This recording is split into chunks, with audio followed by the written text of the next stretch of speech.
Hello everyone, welcome to my channel. Let's start. आज की video में आपके साथ शेयर करने जा रही हूँ next 15 questions of Hindi pedagogy.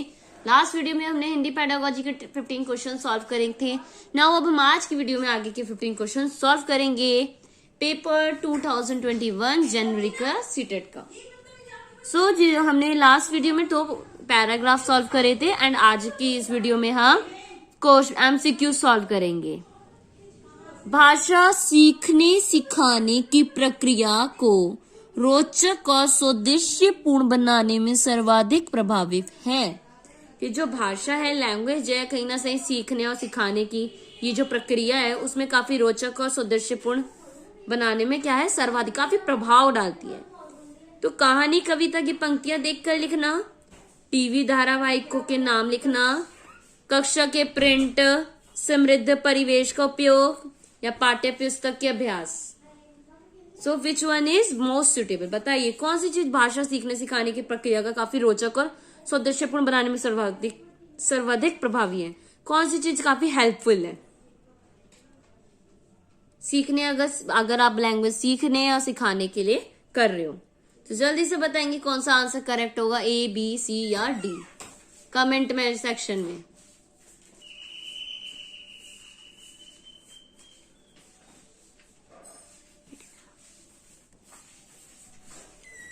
जो करेक्ट आंसर होगा वो कौन सा होगा? सी, कि कक्षा के प्रिंट समृद्धि परिवेश का उपयोग। कक्षा में अगर हम प्रिंटेड मटेरियल का यूज करेंगे तो क्या होगा, बच्चे को ज्यादा अच्छे से सीखने को मिलेगा, काफी अच्छे से सीख पाएगा, वो रोचक तरीके से, इंटरेस्टिंग तरीके से। नेक्स्ट इज उन विज्ञापनों को इकट्ठा कीजिए जो हाल ही के ठंडे पेय पदार्थों से जुड़े हैं। ठंडे पेय पदार्थों से जो जुड़े हैं उन एडवर्टाइजमेंट्स को आपको क्या करना है, कलेक्ट। उनमें स्वास्थ्य और सफाई पर दिए गए ब्यौरों को छांटकर देखें कि हकीकत क्या है, कि उसमें जो साफ सफाई स्वास्थ्य पर दिए गए जो लिखा गया है उस पर छांट के देखें कि एक्चुअली में क्या है ये प्रश्न।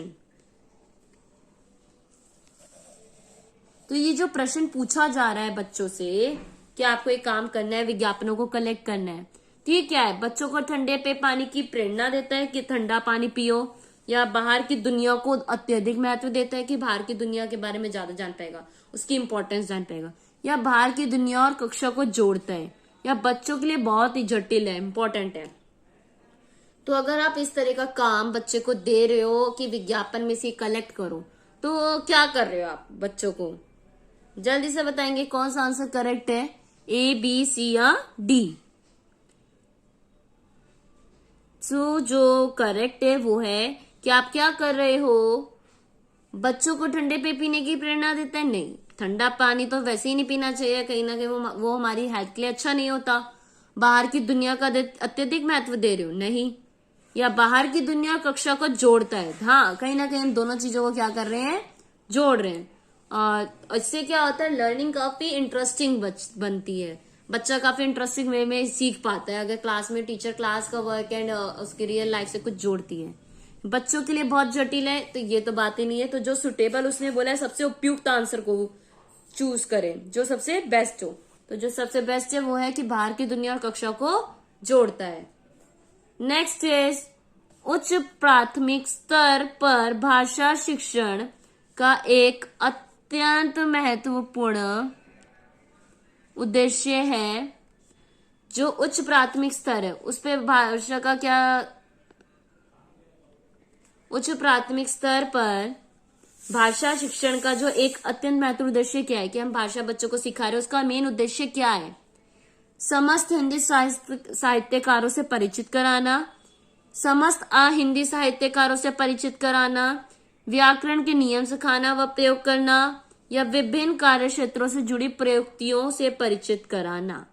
अगर आप स्टार्ट कर रहे हो कोई लैंग्वेज सिखाना तो आप उसके हिंदी साहित्यकारों से परिचित कराओगे, या हिंदी साहित्यकारों से परिचित कराओगे, या ग्रामर के रूल्स नियम वगैरह सिखाओगे, या विभिन्न कार्य क्षेत्रों से जुड़ी प्रकृतियों से परिचित कराना कि किस तरह से वो चीज जुड़ी है लैंग्वेज। चलिए बताएंगे कौन सा सबसे सुटेबल एंड करेक्ट आंसर है इसका।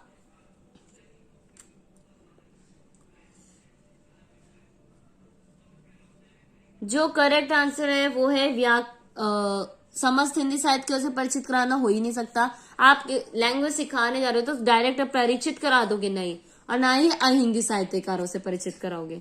और स्टार्टिंग में ही व्याकरण के नियम तो आप सिखाओगे ही नहीं किसी भी अगर लैंग्वेज उच्च प्राथमिक स्तर पे, तो ये हो ही नहीं सकता। तो विभिन्न कार्य क्षेत्रों से जुड़ी प्रयुक्तियों से परिचित कराओगे। ये सबसे करेक्ट आंसर होगा अगर आप उच्च प्राथमिक स्तर पर भाषा व शिक्षण का स्टार्ट कर रहे हैं, तो ये एक महत्वपूर्ण उद्देश्य होगा। नेक्स्ट इज हिंदी भाषा का आकलन करने के संदर्भ में वे प्रश्न अपेक्षाकृत बेहतर होते हैं। कौन से प्रश्न सबसे बेटर होते हैं?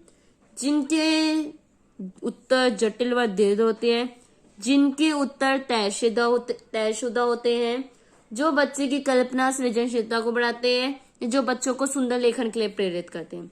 अब किस तरह के क्वेश्चन बेस्ट होंगे, जल्दी से बताएंगे कौन सा क्वेश्चन बेस्ट होगा हिंदी भाषा का आकलन करने के संदर्भ में। क्लास में अगर आप ये टेस्ट ले रहे हो कि किसकी भाषा कितनी है, तो कौन सी चीज बेस्ट है जानने के लिए।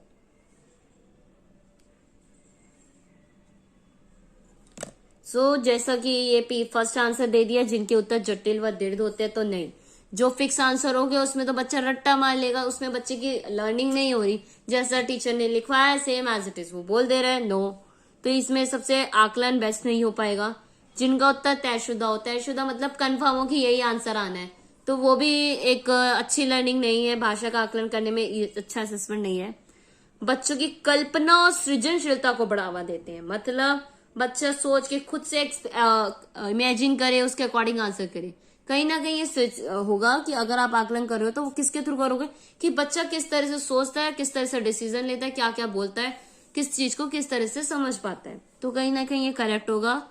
और यहाँ पे लेखन की तो बात ही नहीं हो रही है, तो ये तो हो ही नहीं सकता, क्योंकि हम बच्चे की भाषा की बात कर रहे हैं, लैंग्वेज की, लेखन के बारे में नहीं। वो किस तरह से अगर वो सोच पाता है, कल्पना कर पाता है, तो लेखन की यहाँ पे बात नहीं की जा रही है। And your next question is, एक व्यक्ति ने पूछ लिया, कैसा है वह मुरली वाला, मैंने तो उसे नहीं देखा, क्या वह पहले खिलौने भी बेचा करता था। एक पाठ का ये अंश पढ़ने के दौरान कि विशिष्ट संदर्भ में सर्वाधिक महत्वपूर्ण है अनुतान, लिखने, उच्चारण, अवबोध। तो क्या करेक्ट होगा बताएंगे?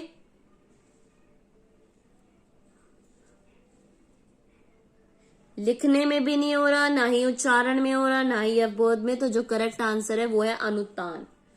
उसमें उसके संदर्भ में, विशिष्ट संदर्भ में सर्वाधिक महत्वपूर्ण है अनुतान। नेक्स्ट इज टोटल 5 क्वेश्चंस हम डन कर चुके हैं। सो आई होप आप अपना नोट आउट कर रहे होंगे कि आपके कितने गलत जा रहे हैं, कितने सही जा रहे हैं। एट दी एंड आप कमेंट सेक्शन में जरूर बताइएगा कि आपका क्या आंसर करेक्ट है।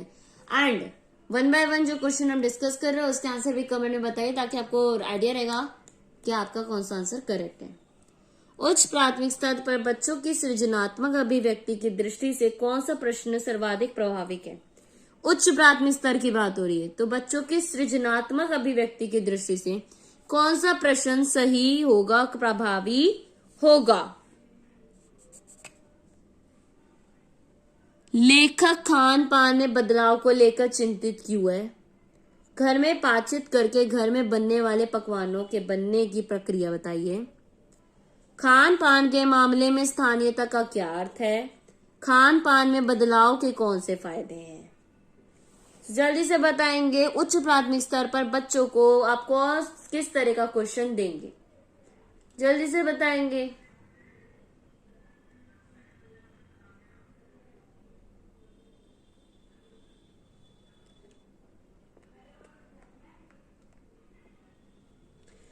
जो करेक्ट आंसर होगा वो क्या होगा? आप बच्चे को इस तरह का काम दोगे जिसमें वो उसे इंटरेस्ट है। घर में बातचीत करके घर में बनने वाली प्रक्रियाओं के पकवानों के बनने की प्रक्रिया बताइए। इस तरह का काम में बच्चे को इंटरेस्ट भी आएगा और कहीं ना कहीं वो घर में करेगा, अच्छे से सीख भी पाएगा, इंटरेस्ट भी लेगा इस तरह के काम में। बाकी सारे तो लिमिटेड चीज हो गए जो कॉमन से आंसर आएंगे, है ना। तो कहीं ना कहीं उच्च प्राथमिक स्तर पे इस तरह का क्वेश्चन, इस तरह का प्रश्न काफी प्रभावी होगा। नेक्स्ट है भाषा सीखने और भाषा अर्जित करने में अंतर का मुख्य आधार है। भाषा सीखने और भाषा अर्जित करने में इसका अंतर का मुख्य आधार क्या है? भाषा का परिवेश, भाषा की प्रकृति, भाषा की जटिलता या भाषा का सौंदर्य। तो वो है भाषा का परिवेश। इट डिपेंड किस पे करता है? परिवेश पर। Then come to the next question, जो कि है हमारा 8th नंबर का क्वेश्चन। 7 क्वेश्चन हम कर चुके हैं। Now this is your 8th one. Deepti ने 8वीं कक्षा के बच्चों को समान भाव वाली कविता खोजकर सुनाने के लिए कहा। इसका प्रमुख कारण है समान भाव वाली, कि एक जैसा भाव हो। 8वीं कक्षा की बात की जा रही है, तो बच्चों का मनोरंजन करने का निर्वहन था इसके पीछे, या बच्चों के बोध स्तर का आकलन करना, या बच्चों को समान भाव का अर्थ समझाना, या बच्चों का श्रवण प्रक्रिया का आकलन करना। कौन सा करेक्ट है? एज अ 8th क्लास की टीचर, 8वीं की टीचर के अकॉर्डिंग वो क्या टेस्ट करना चाहती है बच्चों में? क्वेश्चन ध्यान से पढ़ेंगे तो कहीं ना कहीं क्वेश्चन में ही आंसर छुपा होता है। तो आपसे मैं यही रिक्वेस्ट करूंगी कि आप एक बार 2 बार चाहे क्वेश्चन पढ़ो, बट क्वेश्चन को ढंग से पढ़ो, देन उसके बाद आंसर सॉल्व करो, तो आपको उसका आंसर मिल जाएगा, क्योंकि क्वेश्चन में ही आंसर छुपा हुआ होता है। सो आई होप आप लोग इसका आंसर कर चुके होंगे, नोट आउट है, कमेंट में बता चुके होंगे। जैसा कि बोला जा रहा है, दीप्ति ने 8वीं कक्षा के बच्चों को समान भाव वाली कविता खोजने को कहा है, तो कहीं ना कहीं वो ये जाएगी बच्चों के बोध स्तर का आकलन करने, की वो उसको चूज कर पाते हैं नहीं कर पाते, ढूंढने को कहा है। खोज कर सुनानी है, तो मेन मकसद उसका खोजना है कि बच्चे उसको ढूंढ पाते हैं, समझ पाते कि भाव वाली कौन सी कविता होती है। तो बच्चा जब ढूंढेगा तो समझ जाएगा कि ये समान भाव वाली है। तो समान भाव का अर्थ नहीं, उसको ढूंढना, बोध स्तर कराना कि कौन सी समान भाव है, कौन सी डिफरेंस करिए बताना, ये मेन मोटिव है टीचर का। Then your next one is राष्ट्रीय पाठ्यचर्या की रूपरेखा 2005 भाषा को बच्चे के डैश का सबसे समृद्ध संसाधन मानती है। कि जो राष्ट्रीय पाठ्यचर्या है उसकी रूपरेखा 2005 एनसीएफ जो है वो बच्चे के डैश को सबसे समृद्ध संसाधन मानती है। किस चीज को सबसे इंपॉर्टेंट साधन मानती है? व्यवसाय, भाषा, अस्मिता या व्यक्तित्व। बताएंगे कौन सा आंसर होगा इसका?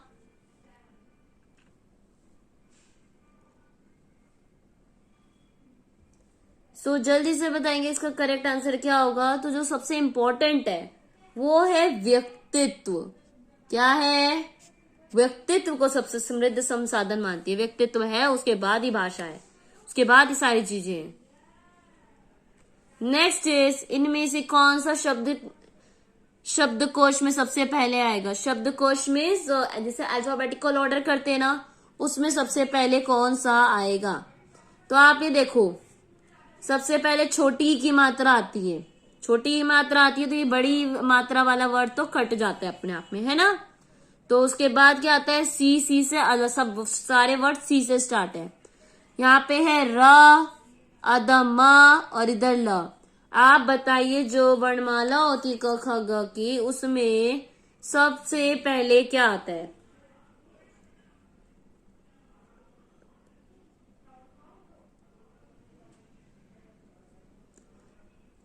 जल्दी बताएंगे उसमें सबसे पहले क्या आता है। तो पहले आप देखोगे क ख ग घ ण, च छ ज झ ण, ट ठ ड ढ ण, त थ द ध न, प फ ब भ म। तो पहले म आ रहा है, य र ल व, र ल बाद में आ रहा है। तो पहले क्या आ रहा है? म। तो ये सिमत जो है ये वर्ड आपके शब्दकोश में सबसे पहले आएगा।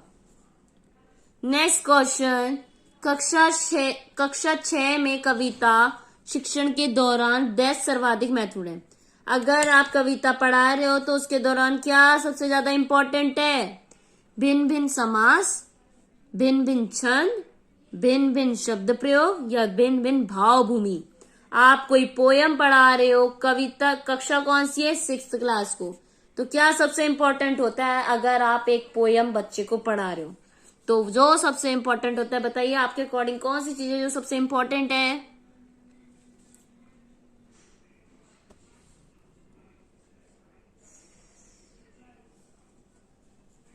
जो सबसे इंपॉर्टेंट है वो है भाव भूमि। आप अपने एक्सप्रेशन, अपनी टोन को चेंज करते हो, अपने भाव को, एक्सप्रेशंस का यूज करते हो, अपने हैंड मूवमेंट्स का यूज करते हो, ताकि वो पोयम काफी इंटरेस्टिंग हो जाए। भिन्न भिन्न भाव, मतलब जैसे आवाज टोन कभी तेज कर दी, कभी स्लो कर दी, जोर देते हुए किसी चीज पे बताया। तो जब हम इन चीजों का यूज करते हैं तो सबसे इम्पोर्टेंट होता है ये कविता में, क्या आप अपने भाव भूमि का अच्छे डिफरेंट तरीके से यूज करें, ताकि वो जो आप कविता पढ़ा रहे हो वो काफी इंटरेस्टिंग हो, और बच्चों का इंटरेस्ट, बच्चों का जो बच्चे जो बैठे हैं उनका आपकी तरफ अटेंशन बढ़े, वो अटेंटिवली आपको सुनेंगे। तो एक पोयम पढ़ाते समय भिन्न भिन्न भाव भूमि का यूज करना काफी जरूरी होता है। Then your next question is, भाषा स्वयं में एक डैश व्यवस्था है। भाषा स्वयं में क्या है?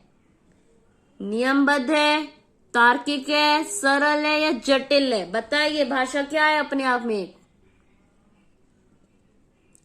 कमेंट सेक्शन में बताएंगे जल्दी से, या आप अपनी नोटबुक में लिखेंगे कि भाषा अपने आप में क्या है। जो भाषा है वो अपने आप में क्या है? नियमबद्ध है, नियम है।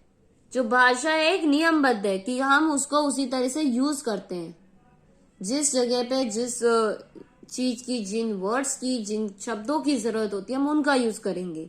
ऐसा नहीं जैसे कि हम बात पढ़ा रही हूं तो मैं कुछ भी बोल दूं।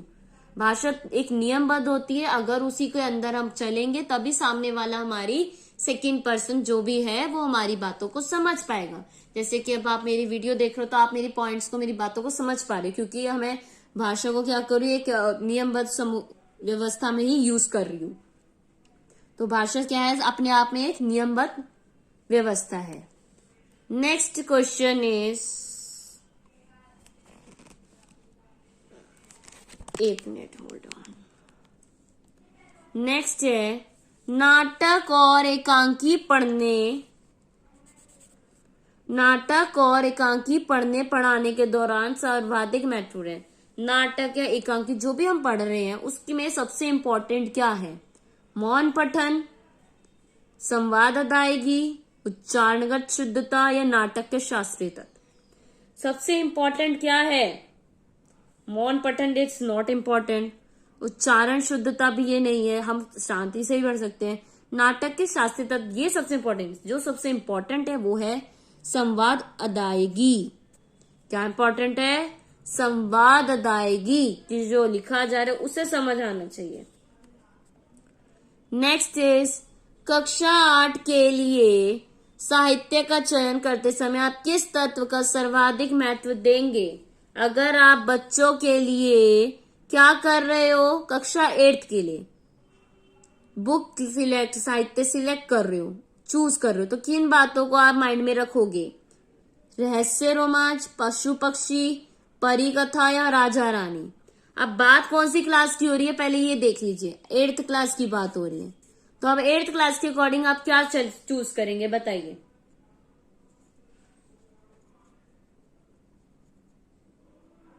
जल्दी से बताएंगे क्या, किस तरह की आप किताब चूज करेंगे? तो जैसा कि अब इसमें राजा रानी है, राजा रानी की कहानी थोड़ी ना आप 8th क्लास के बच्चों के लिए चूज करोगे, ना ही पशु पक्षी की, ना ही परी कथा, परियों की। तो आप किस तरह की कहानी चूज करोगे? रहस्य से भरी, रोमांच से भरी, सस्पेंस वाली, इस तरह की, क्योंकि 8th क्लास की बात की जा रही है ना। 8th क्लास में हम एनिमल्स की, पशु पक्षियों की तो नहीं सुनाते, ये तो छोटी क्लासेस में पढ़ाई जाती है, राजा रानी की, परियों की, है ना। तो 8th क्लास में हम रहस्य और रोमांच जैसी किताबों का चयन करेंगे। Then your last question is, कक्षा 7 में हिंदी भाषा के आकलन की दृष्टि में सबसे कम प्रभावी है। अगर आप 7th क्लास में हिंदी भाषा का आकलन कर रहे हो तो सबसे कम चीजें जो है जिसपे आप ज्यादा प्रभाव नहीं पड़ेगा वो क्या है? बातचीत, श्रुतलेख, प्रश्न निर्माण, अवलोकन।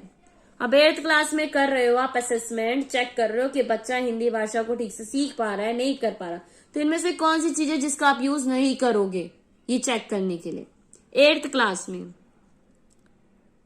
जल्दी से बताइए क्या होगा करेक्ट आंसर।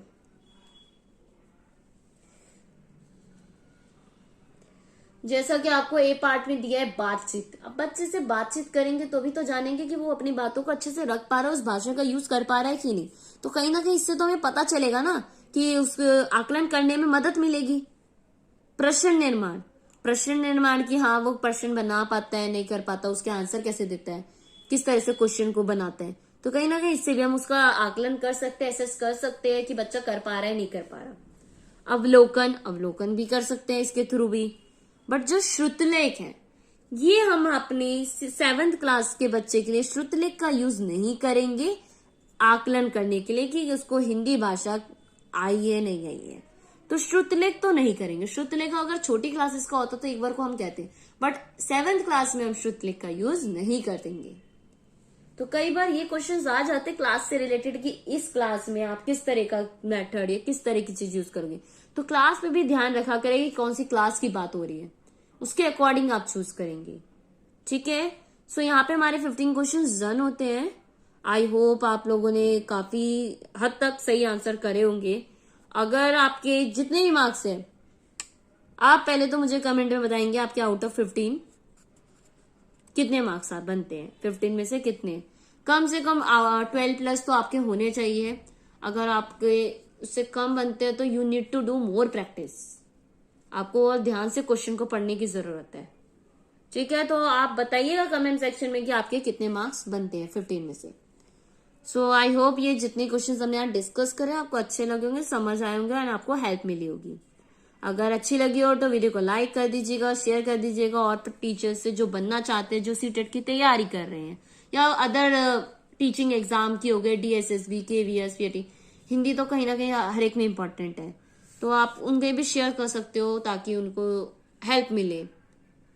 सो अगर वीडियो अच्छी लगी हो तो लाइक शेयर कर दीजिएगा, कमेंट करके जरूर बताइएगा कि आपको वीडियो कैसी लगी। एंड उससे पहले क्या करेंगे, आप मेरे चैनल को सब्सक्राइब कर देंगे ताकि और भी वीडियोस जो मैं अपनी आने वाले समय में अपलोड करूं उसकी नोटिफिकेशन आप तक पहुंच जाए। और साथ ही साथ अगर आपको किसी पर्टिकुलर मैथ्स की, EVS की वीडियो चाहिए तो आप उसके लिए कमेंट सेक्शन में मुझे रिकमेंड कर सकते हैं कि इसके ऊपर क्वेश्चंस दीजिए, या किसी पर्टिकुलर सब्जेक्ट पे, GK पे, तो मैं उसके क्वेश्चंस आपको प्रोवाइड कराऊंगी। सो आज के लिए इतना ही। Thank you everyone.